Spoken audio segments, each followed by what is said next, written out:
皆さんこんにちは、こうへいです。今日は漢字を覚えるとき、読むときのコツを皆さんにお話ししようと思います。漢字って読み方も多いし、書き方は難しいし、とにかく大変ですよね。漢字が一番苦手ですっていう人は多いんじゃないかなと思います。しかも常用漢字と呼ばれる言葉が2136字あって、その漢字は新聞とかニュースとかの時は振り仮名がないことが多いです。2136字全部覚えてくださいっていうのはとても難しいと思います。実際私もこの常用漢字が全て書けるわけではありません。書けない漢字や知らない言葉が出てきた時でもなんとなく意味が分かったり、なんとなく読み方が分かったりします。その時のコツを今日は皆さんにお話ししようと思います。まずポイント1つ目、簡単な漢字と同じ部分を見つけること。漢字には意味もあるし読み方もあります。難しい漢字も実は簡単な漢字と簡単な漢字を組み合わせて作っているものなので、漢字の一部を見れば意味が分かったり読み方が分かったりします。例えば休む。休むという漢字は人を表す人弁と木でできています。これは人が木で休んでいるところをイメージして作られた漢字なんです。見るだけだと意味がわかりませんが、この人弁の意味とか木という言葉を知っていればなんとなく意味が想像できますよね。次に明るい。この漢字は日と月を組み合わせてできた漢字です。日が太陽、月は月を表しているので明るさを表す言葉に使われます。このようにものすごく簡単な漢字を知っているだけで知らない言葉が出てきても意味が分かったりしますね。次に難しい漢字も見てみましょう。晴天、静寂、清潔、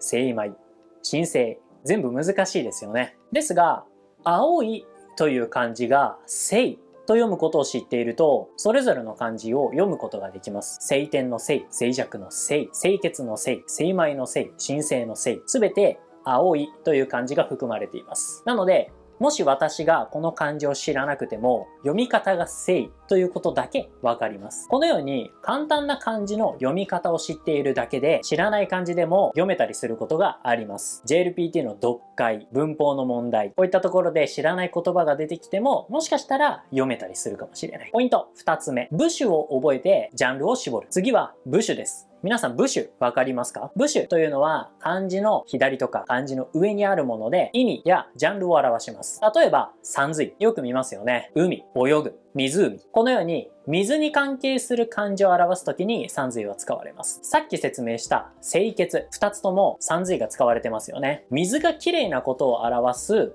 清、水できれいにするという意味がある潔を合わせて汚れがなくて綺麗なことを表す清潔という言葉になっています。次に木偏、枝、桜、植えるなど木の部分や性質、またいろいろな木の種類を表すときに使われます。さらに板、棒、机など人が木を使って作った様々なものを表すときにも木偏は使われます。すべて木に関係する漢字です。細かい意味とか読み方は覚える必要があるんですが、文章を読むときには大きなヒントになると思います。このように難しい漢字の組み合わせの熟語でも簡単な漢字の意味や部首を知っているだけでなんとなく読めたりするし、なんとなく意味が分かったりします。私も全部の漢字を覚えているわけではないですが、新聞読むときとか小説読むときでもなんとなく意味が分かったりするので、この覚え方、この2つのポイントですね、非常に大切なポイントです。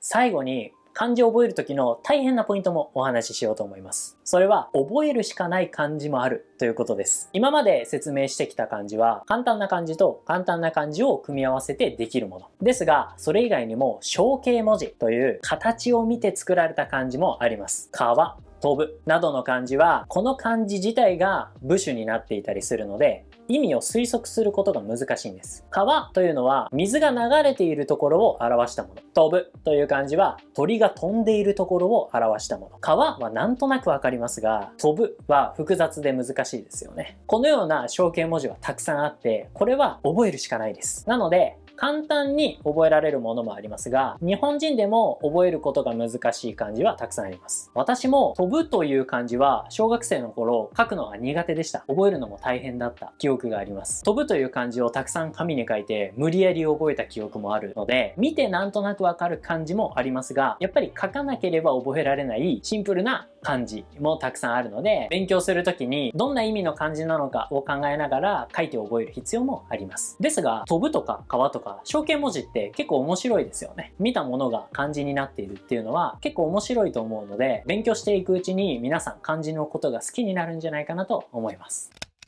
ということで、今日は漢字の覚え方、読み方についてお話をしました。私は漢字とても面白いと思っています。皆さんはもしかしたらまだ難しいかもしれないんですが、いろいろな意味とか漢字の成り立ちを知っていくうちにどんどん面白いと思うかもしれないです。ぜひね、たくさん調べて少しずつ覚えていってください。常用漢字2136あります。全部覚えるのはかなり難しいと思いますが、全部覚えたら新聞も小説も簡単に読むことができるので、日本語の勉強とか日本語を使った趣味とかいろいろなことができるようになると思うので、皆さん頑張って覚えていってください。それでは今日の動画は終わりです。この動画が面白かったらチャンネル登録とコメントもお願いします。皆さんの好きな漢字とかもし聞けたら嬉しいなと思います。この YouTube だけではなくて Patreon というサイトでも日本語を教えています。ポッドキャストや会話クラスなどもっと実践的な紹介とか会話の練習ができるコミュニティです。概要欄にリンクがあるのでそちらからぜひ参加してください。皆さんと一緒に勉強できるのを楽しみにしています。それじゃあまた次の動画でお会いしましょう。バイバイ。